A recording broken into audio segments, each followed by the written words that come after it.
Welcome back, and now let's get into the newspapers. And to review these stories, we have the publisher of the Nation newspaper, Ikechukwu Amechi, joining us. Good morning. Thanks for joining us, sir.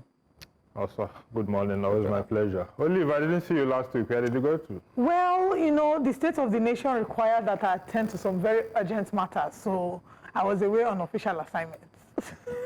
You're welcome back. Thank you very much, sir. All right. We'll kick off on the Daily Independent. Presidency replies Obasanjo says he lacks leadership qualities, presided over Nigeria's most fraudulent election.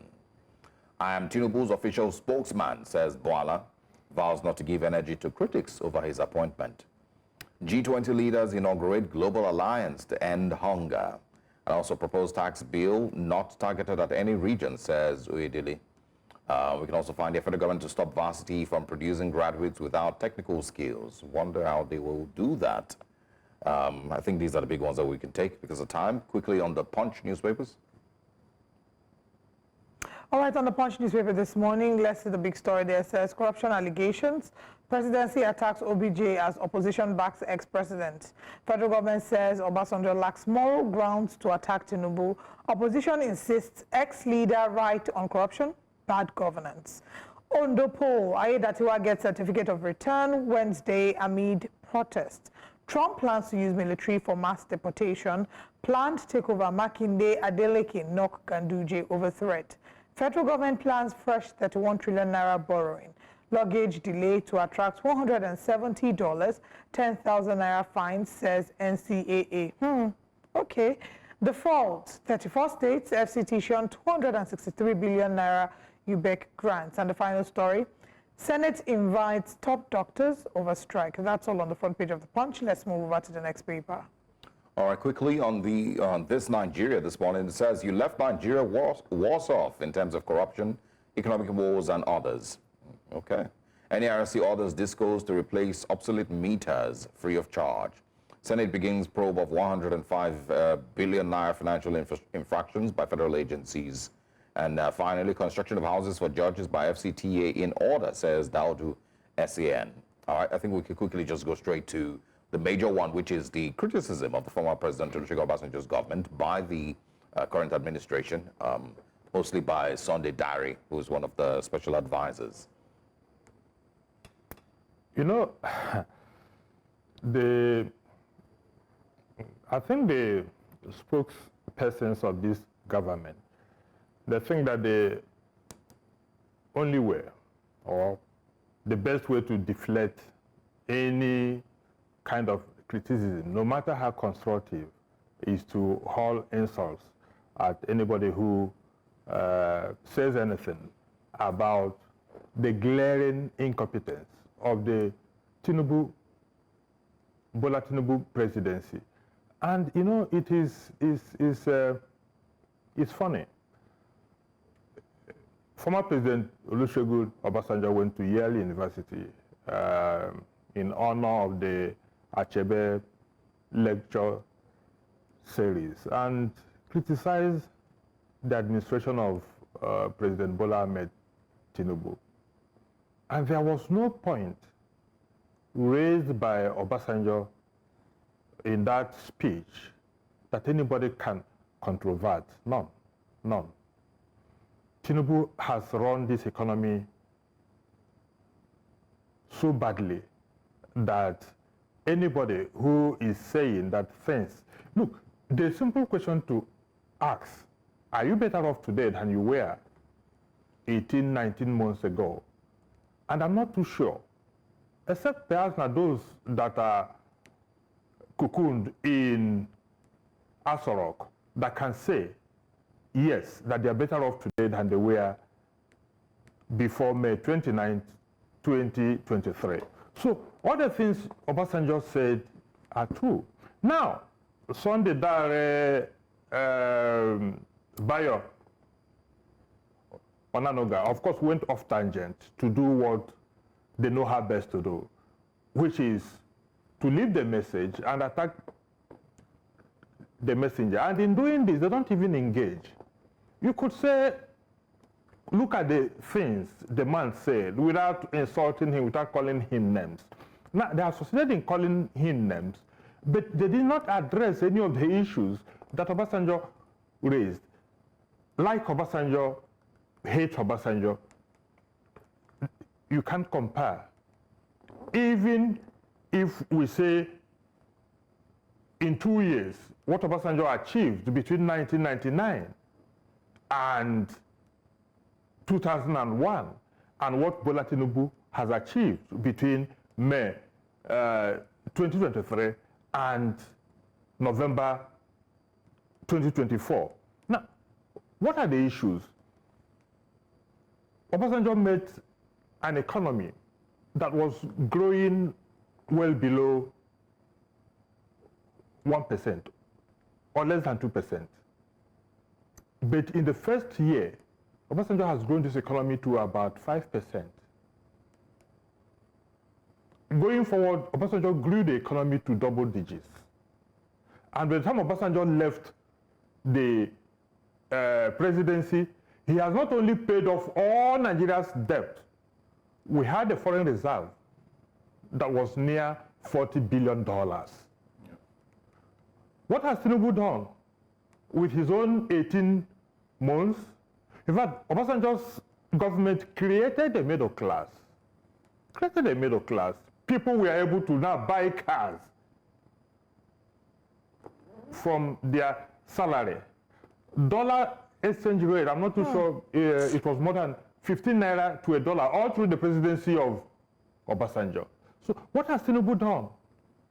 Exchange rate grew from about 500 naira to a dollar. Today it is nearing 1,800 naira to a dollar. Petrol price has increased from below 200 naira to, if you go to some places, they are buying as much as 1,500 naira. So what are we talking about? Nigeria has effectively become, even if you say that they became poverty capital before Tinubu came on board, the truth of the matter is that nobody has been lifted off poverty in the last 18, 19 months. If anything, it has got worse. So when these guys come to gaslight anybody who says, look, we are not doing well, and these and these and these are the things you ought to do. When it comes to politics and elections, I agree that Obasanjo did not do well. In fact, part of the problem we are suffering today is the legacy Obasanjo left in terms of elections. If Obasanjo had handled the transition well and allowed even party primaries to be free and fair even before we got to general election, we may not have had a Yar'Adua. Because if you remember, Yar'Adua had just finished his 2-term governorship of Katsina State and was prepared to go back to Ahmadu Bello University to lecture. He had no intention whatsoever of coming for the presidency. It was Obasanjo who went and pulled him out. And if we did not have a Yar'Adua, we wouldn't have had a Jonathan. All right. Just hold that thought, so okay. I want us to bring in Judy, who's calling up from Abuja. Good morning, Judy. Hi, good morning. Good morning. Please go ahead. Good morning. Good morning. Hi guys, good morning. I just wanted to contribute to the show, and one of the things that I felt that isn't really talked about enough following the election of 2023 is that the former president talked about the urgency of reforming our electoral processes. Truly, we're struggling to hear you. We can't seem to hear you. The line seems very muffled. Can you maybe try to speak a little louder and clearer? We're all struggling to hear you. Can you hear me better now? Better. Yes, please. Go ahead. All right, okay. So sorry about that. So I said that one of the things that the former president said, that I'm not seeing that urgency, not from the political parties, the opposition, not from Nigerians in general, is the urgency to reform INEC, our electoral processes. He said it, that the 2023 election was a travesty. Everyone saw what happened in 2023. But the urgency is not even laid in the hats of people that we need to do something about, INEC and the electoral processes. And we're gradually turning into 2027. And everybody's just, acting as everything's normal. Nothing is normal about INEC. Nothing is normal about electoral processes. Why aren't, the opposition parties, clamoring for, something as simple as the beavers and IREF to be made sacrosanct in our electoral process, so that nobody comes tomorrow and tell the country of over 230 million people, if I'm using, the recent focus, that there was a glitch, and because of that, a key part of the electoral process was, truncated in the middle of the election. The urgency is not there. So the thing I don't understand is, if someone takes something, the onus is on you coming out to rebut the thing, to come with evidence, preponderant evidence. Say, what the president has said is not right, and I'm giving you stats, data, prove your point, move away from insults. But honestly, I really don't understand what is happening in this country. Someone says something, and then other people are just insulting. Come with your facts. I'm really upset because 2027 is upon us, and nobody's doing anything. Thank you so the much. urgency is now. As a matter of fact, it was yesterday. Yeah. So why aren't we doing something about it? Trudy, thank you so much. Sorry we had to interject so that we can, because we have a very limited time. But I think Trudy has highlighted very important points. They're talking about no sense of urgency, looking at what happened in 2023, implementation of beavers as a mandatory part of our electoral process, because if we're going to 2027 again, we're going to see a repeat of what happened in 2023. And we're seeing it already in the off-cycle elections. No sense of urgency, because what happened in 2023 was deliberate. It wasn't an accident. And that exactly is what they intend to do again in 2027. So nobody's going to reform anything.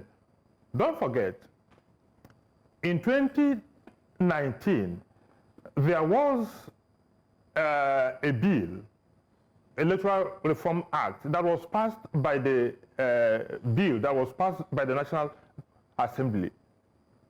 President Muhammadu Buhari refused to sign it into law until after the election. So if anybody is expecting that President Bola Ahmed Tinubu is on his own going to reform the electoral process, it is a lie, because they want to leverage this fraudulent electoral process to remain in power in 2027. So the sense of urgency cannot be there and will not be there because it is a deliberate thing. Yeah. So the truth of the matter is that we have no democracy. This is not a democracy, because if I have said it repeatedly here, that if democracy, as defined by Lincoln, is government of the people, by the people, for the people, the most important element in the democratic value chain is that the people must decide who governs them. In Nigeria, the people don't. Yeah. People win elections by their whims and caprices, not by the express mandate given by the people. Look at what transpired in the US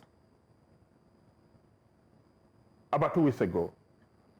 Donald Trump, like him or hate him, is going to be sworn in president January 20th because the people, Americans, say this is the man we want. Elections have consequences. So if in the next 4 years, the man proves to be what a lot of people globally think that he is, Americans will have themselves to blame, because the man told them what he wanted to do and they voted for him based on what he promised them that he was going to do. In Nigeria, you cannot say that.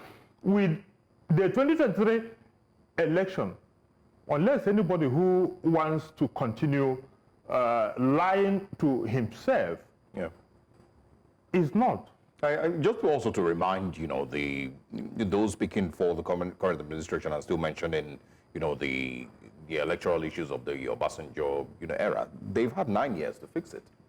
They've had 9 years to create whatever type of institutional reforms in our electoral process, that are needed.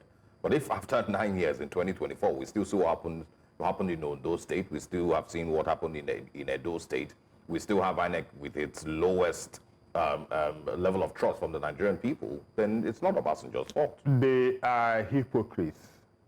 The people there now are not Democrats. They have never believed in free and fair election. Okay, even if we agree, as I was saying earlier, that Obasanjo messed up the electoral process in 2007, what did Bola Tinubu do in Lagos? Since 1999, when he came on board in Lagos, there has never been any free and fair election in Lagos. APC has done worse in terms of mismanaging our electoral process than even Obasanjo did in 2007. Nigerians believe. And go and look at the records. Yep. The 2023 election, there are more than 1,000 petitions in the law courts arising from that election. Election petitions came down after the Jega election of 2015, came down to about 500 or lower. Today, every election conducted by Mahmoud Yakubu is ending up in the courts. It is the courts that are determining who won and who lost elections in Nigeria. So even the much Obasanjo did to damage our electoral process, starting from when he said that the election in 2007 was a do or die affair, APC has done worse. APC has done worse. So you can't go back and continue blaming when you have not done anything to reform. In fact, Tinubu's brand of politics, identity politics, has now taken it to the level that you are told if you are not going to vote for our political party, or if you are from so and so place, don't even come out of your house on election day. That is where we are now. Yeah. All right. Okay. I mean, there's so many stories to look at. Unfortunately, we are out of time. I was hoping we could touch on the airline imposing sanctions, and what that will mean for delayed luggages. I think is an exciting update, but we don't have time to look into that. Mr. Amechi, thank you so much for joining us. It's always a pleasure to have you. Always my pleasure.